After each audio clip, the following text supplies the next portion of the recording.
जानते हैं कि ये वास्तविक विकास होता है, धरती से दौलत पैदा होने का मार्ग प्रशस्त होता है, उससे गरीबी बेरोजगारी दूर होती है।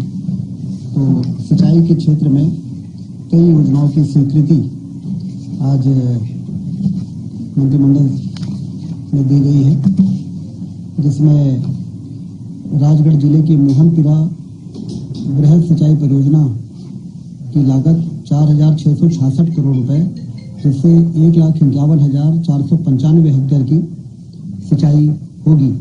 इसका जो रिवाइज्ड एस्टिमेट था, आज उसको स्वीकृति दी गई है।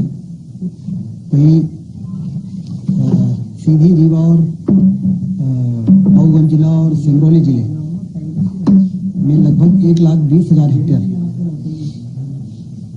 1,20,000 हेक्टेयर से सिंचाई का रकबा बढ़ सके, क्षेत्रफल बढ़ सके, इसके लिए 4,167 करोड़ रुपए की मंजूरी आज कैबिनेट ने दी है। एक बहुत बड़ी निर्णय आज हुआ है, जिसमें 663 गांवों को सिंचाई की सुविधा प्राप्त होगी और वो 4 जिलों को कवर करेगी, रीवा, मऊगंज, सीधी और सिंगरौली। एक महत्वपूर्ण निर्णय हुआ है। सिवनी और बालाघाट जिले की संजय सरोवर परियोजना के नहरों के विस्तारीकरण, नवीनीकरण, आधुनिकीकरण प्रस्ताव की स्वीकृत हुई है 332 करोड़ रुपए, और इसमें 11,450 हेक्टेयर अतिरिक्त एरिया में सिंचाई का लाभ सिवनी और बालाघाट जिले के किसानों को मिलेगा। बाण सागर बहुउद्देशीय परियोजना जो रीवा और सीधी को कवर करती है, इसमें बहुती नहर को भारत सरकार की modernisation of command area development work, जिसमें 60% केंद्र राशि देता है और 40% राज्य सरकार देता है। इसमें 1,146 करोड़ रुपए की मतलब जो इरिगेशन की मूल योजना थी, उसको परिवर्तित करके माइक्रो इरिगेशन में कन्वर्ट किया गया है। उसमें सिंचाई एक बड़े एरिया में सिंचाई से संभव हो सकेगी। कमांड एरिया बढ़ गया, जो पहले बहुती में 60,000 हेक्टेयर था, वो बढ़ के 80,000 हेक्टेयर हो जाएगा। तो 20,000 हेक्टेयर इस कन्वर्जन के कारण अतिरिक्त सिंचाई संभव हो सकेगी। इसके साथ ही स्टार्टअप एंड इंक्यूबेशन के संबंध में किए जा रहे कार्यों का समावेश सूक्ष्म, लघु और मध्यम उद्योग विभाग के अंतर्गत करने हेतु मध्य प्रदेश कार्यनियम में संशोधन की कार्रवाई का निर्णय लिया गया है। प्रशासनिक इकाइयों के पुनर्गठन के लिए मध्य प्रदेश प्रशासनिक इकाई पुनर्गठन आयोग गठित किए जाने हेतु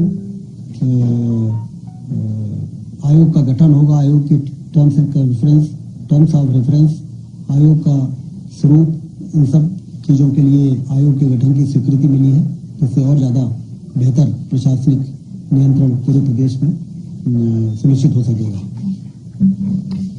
अनुसूचित जाति कल्याण विभाग के अंतर्गत अनुदान प्राप्त अशासकीय संस्थाओं के शिक्षक और कर्मचारियों को 1 जनवरी 2006 से 6वें वेतनमान का लाभ देने एवं 53.74 करोड़ के अनुमानित व्यय का अनुमोदन किया गया है। अब उन्हें भी 6वें वेतन आयोग का लाभ मिल सकेगा।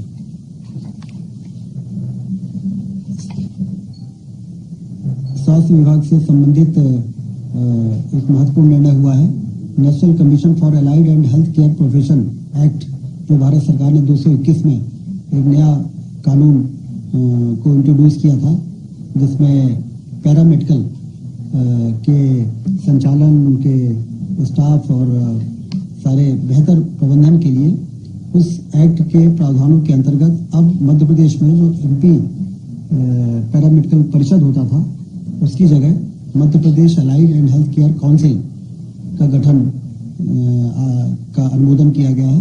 अब पैरामेडिकल काउंसिल के सारे जो काम है वो इस काउंसिल के माध्यम से किए जाएंगे। इसका भी आज अनुमोदन कैबिनेट में हुआ है।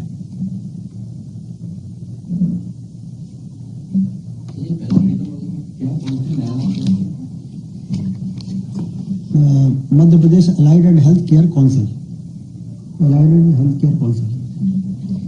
पहले एमपी नर्सिंग काउंसिल।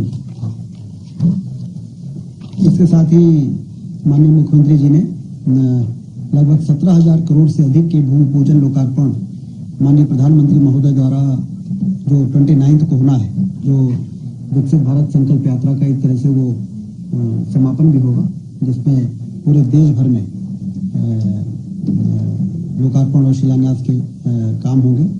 तो इसमें ये वर्चुअली किया जाएगा। इसमें सभी मंत्रीगण अपने अपने विधानसभा से इसमें शामिल होंगे और जनप्रतिनिधि जो होंगे वो भी अपने क्षेत्रों में उपस्थित रहेंगे। लाखों लोग वर्चुअली इस कार्यक्रम में जुड़ेंगे और भूमि पूजन और शिलान्यास के कार्यक्रम होंगे।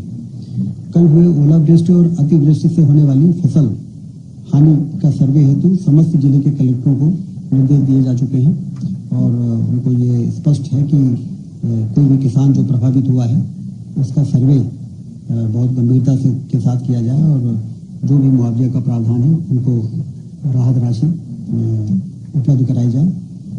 इसकी मॉनिटरिंग करने के लिए भी सभी मंत्री और विधायक और सांसदों को निर्देश हुए हैं कि वो अपने अपने क्षेत्रों में सुनिश्चित करें कि ठीक प्रकार से सर्वे और राहत राशि का वितरण हो जाए।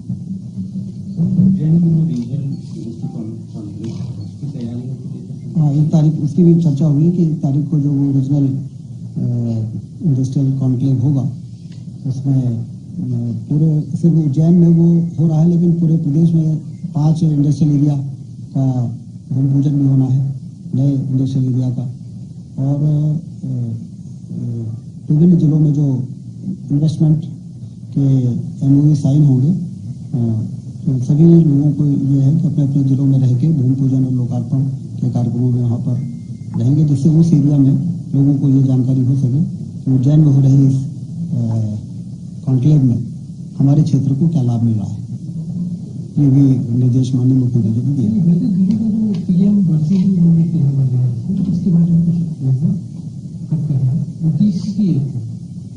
इसकी चर्चा तो 29 तारीख, बाकी वो चर्चा में नहीं था, लेकिन 29 तारीख को प्रधानमंत्री जी करेंगे।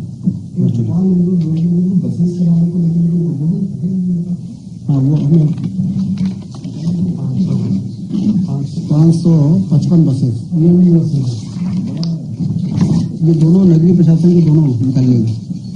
बहुत अच्छा पॉइंट है। प्रधानमंत्री ई बस सेवा योजना की शुरुआत हो रही है, जिसमें हमारे प्रदेश के ग्वालियर, जबलपुर, उज्जैन, भोपाल, इंदौर और सागर में PM ई बस योजना के अंतर्गत 552 शहरी ई बसों की शुरुआत के लिए स्वीकृति दी गई है। इसमें केंद्र सरकार बसों को भी उपलब्ध करा रही है और 12 वर्षों तक उसके संचालन के लिए जो एंडम कॉस्ट है वो भी अवेलेबल करा रही है। इससे ई बस को प्रमोशन भी होगा और धीरे धीरे फिर उसका विस्तार किया जाएगा।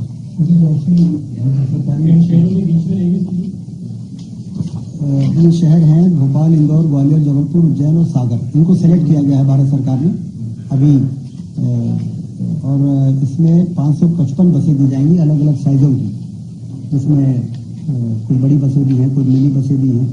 तो जैसे जैसे इन लोगों ने प्रस्ताव भेजे थे वो मंजूरी मिल गई है और 552 बसें मिलेंगी। नगरीय निकायों के विकास कार्यों के लिए मुख्यमंत्री नगरीय क्षेत्र अधोसंरचना निर्माण में 800 करोड़ रुपए जो